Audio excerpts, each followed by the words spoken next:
Welcome to a new era of storytelling. In this very first episode of True and Twisted Tales is the true story of the very first poltergeist experience that I've had in my life.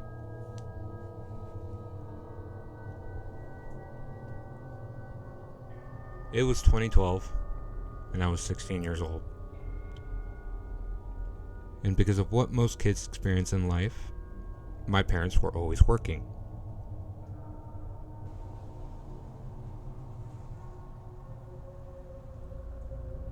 But for me, I was left in a house which I thought was huge at the time, not only because most of my friends lived in smaller houses that I was used to from being at their house more than my own, but because I was there by myself for practically a year. However, one particular night, near beginning to mid-August, back when school didn't start back up until the end of August, beginning of September, I was there by myself, besides my dog and my cat. Just like your average teenage boy, I stuck myself in my room after spending time with some good friends for part of the day. Like I usually did when I had nothing else to do, I had glued my eyes to my TV, playing video games. At the time, it was mostly Call of Duty.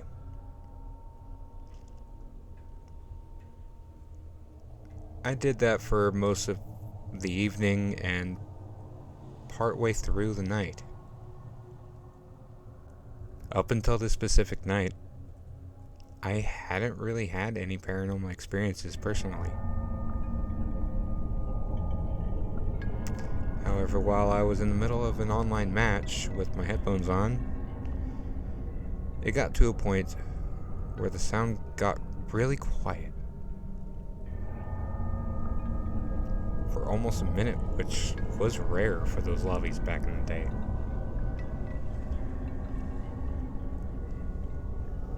I had heard my dog barking. Didn't really think anything of it. She was an English bulldog that my family had gotten when I want to say I was about 5 or 6. Which, being 16 at this point, I thought she was just getting too old and thought she was just going senile. So I got up, opened the door, and yelled out, "Nana, shut up!" yes. She was named after Nana Darling from Peter Pan. Either way, I closed my door, sat back down. After about 20 or 30 minutes later, as the next online match ended, I decided to pause for a minute to catch my breath since I got lost in it when it became intense. I sat there, looking at the TV. I seen something in the corner of my eye. At the bottom of my door, which was right next to the setup of electronics, there's a gap. And since I was home alone, I started delving into horror movies to scare the shit out of myself for whatever reason. I left lights on throughout the house in rooms that I would normally walk through. Outside my door was the upstairs hallway, and my room was the first bedroom, which, thinking about it now, I should have done something to make myself more comfortable in there. But again, I was hardly in the house throughout the summer, and most weekends. However, at the bottom of the door, I could see the light through the hallway. Until I saw a black mass, like a shadow. Until this day, I don't know why I said this, but I took my headphones off and said, "Hello?" That's the reason people die in horror movies in the first place. But the only people that would be there would be my parents. But they wouldn't just stand in front of my door like that. They would usually knock or just come barging in. The only person in my family that would do that would be my older brother. But here's the thing. My brother moved out with his wife and daughter. Plus, it was about 12:30 at night, so nobody should have even been there. My mother told me that afternoon she wouldn't even be home till way late, which I thought was like 3 in the morning. And my father, he had a job at the time where he would be out of state or even out of country for months at a time. So, no, there shouldn't have been anyone there. So, in confusion and fear, if I'm being honest, I just sit there, and it had only been a minute before the shadow moved away.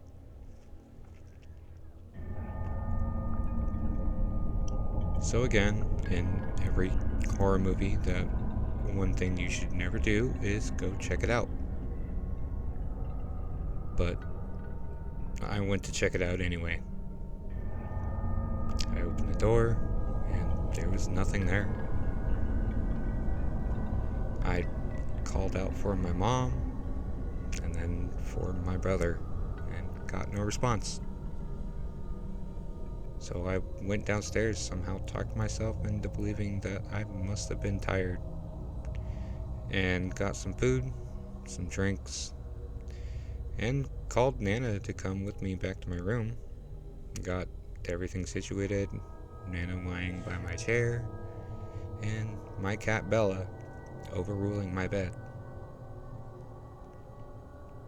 As I stuffed my face, played some more Call of Duty, I began to brush the whole thing off.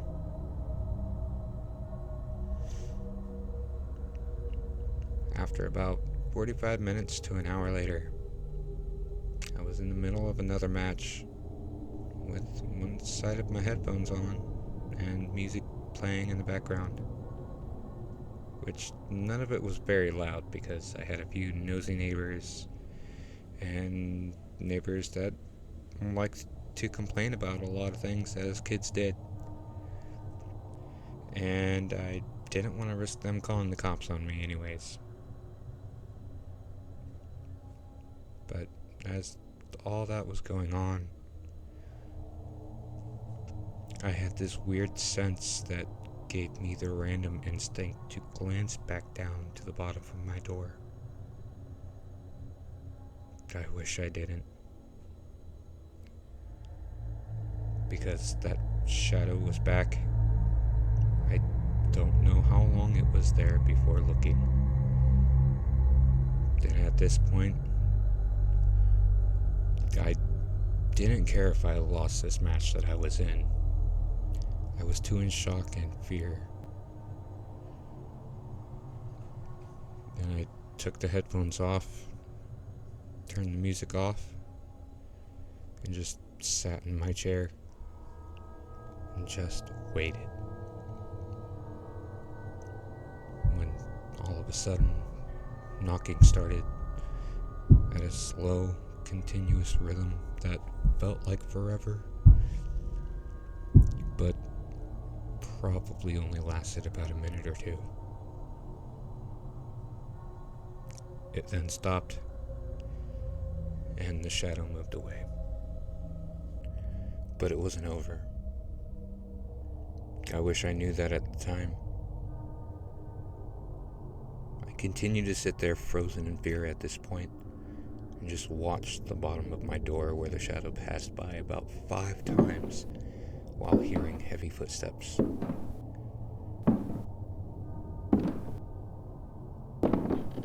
Which scared me even more before stopping in front of it one more time. There was like a 30-second pause before it started pounding on the door rapidly, which scared Bella and Nana. Nana barked, but I got up and grabbed my baseball bat, which wouldn't actually do anything to a normal adult person. But I grabbed it out of fear and was ready to swing at whoever could possibly come through that door until everything stopped. And it was so quiet I could hear the thousands of frogs and crickets that were going off behind my house. I made another dumb decision to look outside my door and again saw nothing. But what happened next still haunts me till this day. As I'm looking outside my door, it felt really cold in the hallway as if it was wintertime and the heater was off for like 3 days. And then I heard a noise from downstairs, but didn't say anything this time. I waited. Then I heard another noise. The door to the garage. It was right next to the bottom of the stairs, and when anyone would open it, it would just swing back, closing by itself. And that's what it sounded like. And my first initial thought was my brother, because at the time it sounded like that's something he would do. So I yelled out, "Jake, quit fucking with me." And again I got no answer. I was trying to go with logic rather than something from a scary movie, but that wasn't my luck that night. As I'm looking over the loose wooden railing we had around the staircase, and saw nothing until I heard creaking, as if someone was walking up the stairs. But again, no one. And nothing was in sight.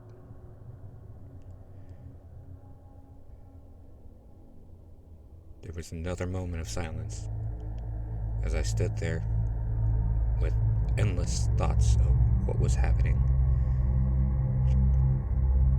It was broken by more footsteps, but it was in the hallway, and it was just a little faster paced than the stairs, but it only lasted a third of the way to my room before it stopped. I continued standing there, frozen in fear, not knowing what to do next. Then the unthinkable happened. It sounded like someone was pounding on the railing, about as fast and loud as it was on the door. But I was out there with it, and with quick instincts I backed up into my room as fast as my body would let me. And at the same time, the pounding on the railing stopped, and immediately it sounded like someone was running at me. I quickly shut my door, propped my chair against it so nothing could get in, and thank God I did, because in that moment, it was like something from a movie as the doorknob gradually twisted a few times before everything eventually went quiet. About 3:30, 3:45 rolls around. I had already unblocked the door and had settled down enough to continue playing Call of Duty, as my nerves were shot, and there was no way in hell I was going to sleep that night. As a way to save myself of more trauma, I put both headphones over my ears and damn near put the volume to full blast to drown out any noise that could have continued. And in that moment, like I said prior, My mom had barged through my door, which made me jump out of my skin, and I yelled, "Jesus Christ!" And my mom laughed, and then she says, "You're still up?" I didn't want to tell her what happened for whatever reason I can't remember now, but I just told her, "I really couldn't sleep, but I'll go to bed here in a bit now that you're home." And that was it for that night.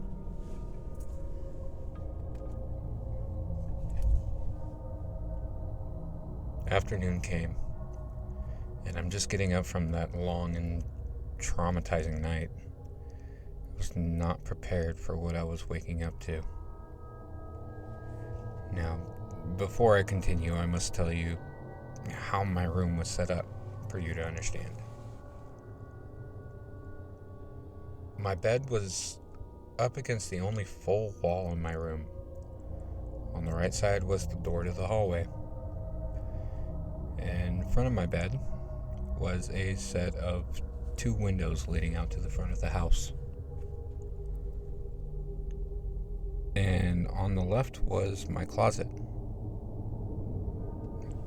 My room was the only room that had access to the attic of the house. And that was above my bed. More specifically, right above where my head would lay. And when I woke up that afternoon, I opened my eyes towards the access of the attic. I usually just call it the attic door, but when I saw it, it was partially open.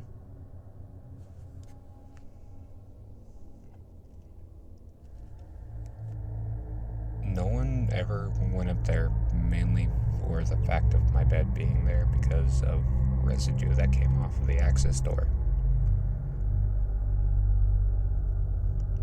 I jumped up out of bed, stared at it for a long moment out of terror.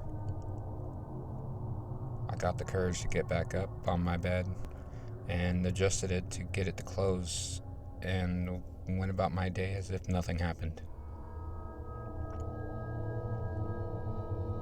And until this day, I've never told my family this terrifying and traumatic experience. Even till this day, I think about that night. And I'm still skeptic of the paranormal. I've told some friends along the way. Some of them believe me, which I ended up going ghost hunting with them later on in life. But that's a story for another time. Thank you all for listening. Don't forget to like, comment your twisted thoughts on it, share, and most importantly, subscribe to be on the lookout for more true and twisted tales.